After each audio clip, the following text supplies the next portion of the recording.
Let's wrap up the wrap-up today with Philasande Sixaba from SuperSport South Africa. Now, we spoke to him a little earlier this morning. It was actually a little later than what we'd originally planned to talk to him. He was delayed because of load shedding. Now, that's a brand new term to me. Silly me. Maybe I should have known about it. It's not something that you do in a gym class. I will let the man explain. Philasande, welcome back to the show. Always a pleasure, Martin. You've been load shedding, and I was just asking Lachlan, what on earth does that mean? Explain that to us. I've never heard that term. What does it mean? Well, it's when the power utility people here in South Africa take your electricity for a couple of hours, and then they restore it again because there's not enough, not enough energy source in the country to keep it running all day. So that's basically what load shedding is. Oh, wow. And so what do you have, it's just the most basic things left on? Can you boil a jug? Can you have a shower or what?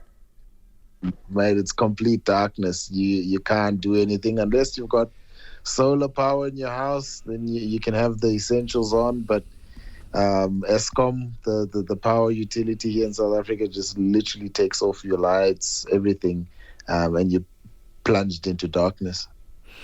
Wow. Breathe that in New Zealand and consider how lucky we are to live in our country. Philasande Sixaba from SuperSport, great friend of the show, and we thank you always for the time you give us, mate. And we just wanted to catch up. We arrived back in the country last week, a couple of days of jet lag, and we started back on air this week. We had Justin Marshall yesterday from a New Zealand perspective, plus also him being with SuperSport. He was able to sort of provide a South African look at it as well. But we wanted to catch up with you a good week or so later.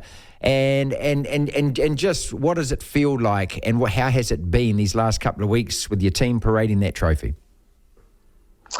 It's been surreal, Martin. I think, the world saw the scenes in 2019 when the Springboks won the Rugby World Cup in Japan and went on to that week-long trophy tour. I think it went up a notch this year. I think the celebrations from 2019 were a bit of a fraction of what we saw and experienced in 2023. It's just been so surreal to see how much joy that it's brought to South Africans. And ironically, we speak about load shedding and the things that happen here in South Africa for about 5 days.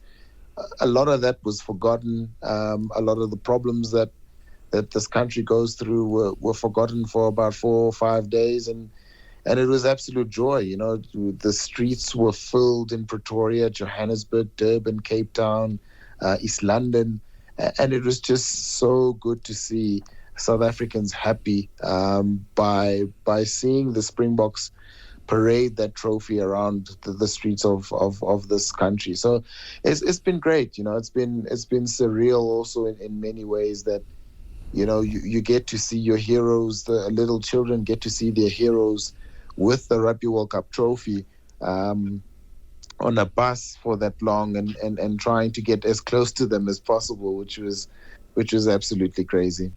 Philasande, I don't want to sugarcoat it too much, but I tell you what I delight in. I'm old enough to remember the 1976 tour. It was one of the first ones that we got up at, in the middle of the night to watch.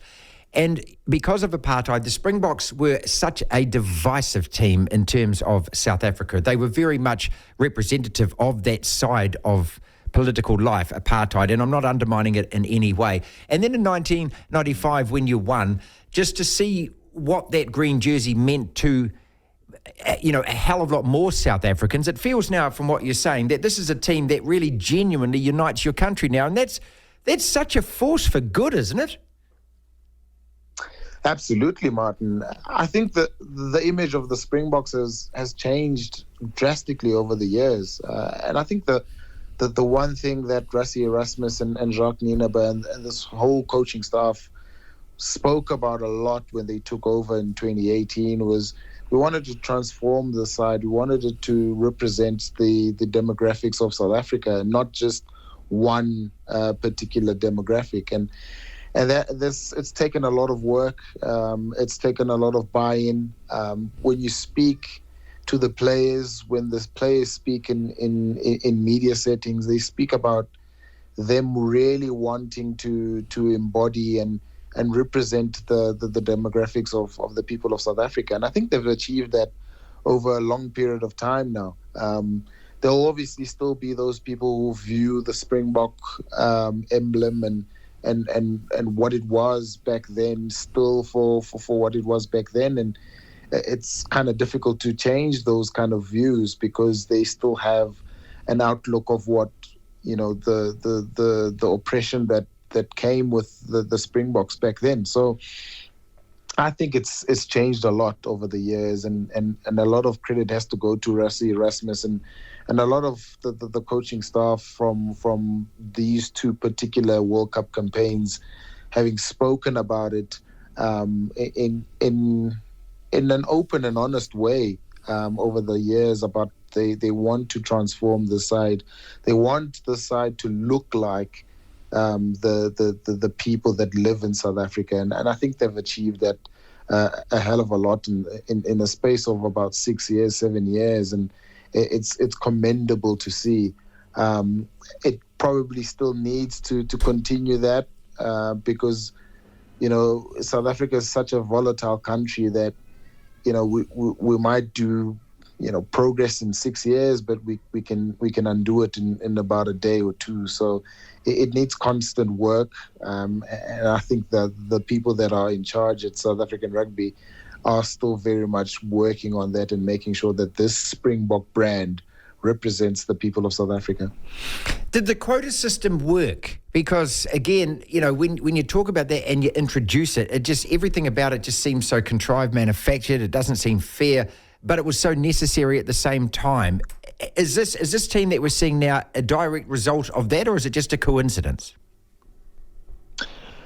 I think, when you look back at what the definition of what the quota system was when it was first introduced, the government said, we want the sporting teams of our nation to represent the people that live in it. And I think that when it started, they said we wanted to go out and look for talent in the townships of South Africa. We wanted to look for talent and make sure that we groom this talent so that it can represent national teams. Somewhere along the line, a lot of people have used that as ammunition. They've diluted the meaning of what the quota system wanted to achieve and what it can and what it has achieved over the years. And I think in many ways, the success of the Springbok side can be attributed to the introduction of quota system, because it set out a mandate to go out and look for talent in townships where it was previously excluded. And I think that's the core of what the quota system wanted to achieve, and it's doing so. It's not only the Springboks, it's the Proteas, the cricket side. Yes. A lot of the national sides as well have had to go through the quota system to be able to find the talent that represents South Africans and not just one demographic of South Africans being represented. So,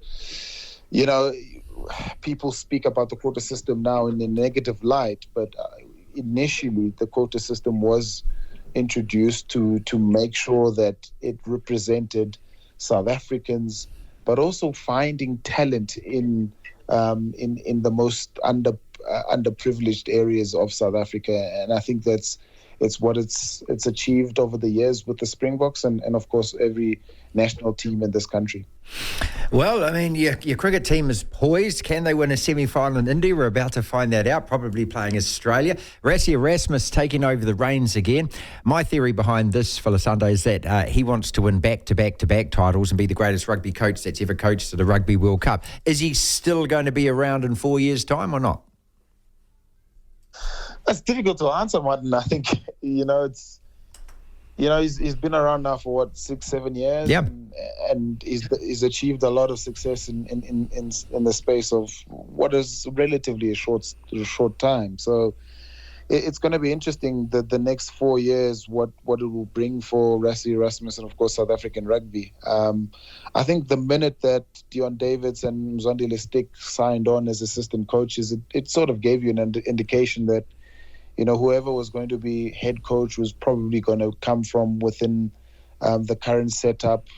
It would have surprised a lot of people if they went outside the current setup to go and find a new head coach to replace Jacques Mina. But if Rassie is going to be there for the duration of the next 4 years, it'll be great for South African rugby. But it's difficult to say. There's a lot of offers that he'll attract. It's good that he hasn't gone to Ireland to fulfill the director of rugby position there. But there could be a lot of other offers that could tempt him in the next 4-year cycle leading up to Australia 2027. So it's remains to be seen how that's going to pan out. But I think if Rassie is still at the helm, then South African rugby is still in very good hands. Again, always a pleasure talking to you. And, I was just thinking while I'm chatting to you there about, the feelings I had, the emotions I had, obviously at the final whistle in the Stade de France. And, we were disappointed. We're, absolutely but incredibly proud of the effort we'd put in that second half, especially with 14 men. And, me personally, I just don't have any bitterness or any regret about it at all. The best team on the day won, and we just have to cop that one. And listening to you and the impact that it's made in South Africa and the joy that it's brought, well, that just... it kind of makes it does ease it a little bit better. I'm trying to explain this. I'm a bit clumsy with my words here, but I hope you get what I mean. Nah, absolutely, mate. And I think that's the beauty of the rivalry between South Africa and New Zealand. There's always no love lost. And I think that's the correct way of approaching it. And some of the comments that I've seen on social media from both South Africans and New Zealanders have been so great. Because they appreciate the rivalry between the two nations, and whenever one side does well, it's always plaudits towards the other side, and I think that's healthy. The rivalry is over 100 years old, so it'll never diminish, and I think that's the beauty between South Africa and New Zealand.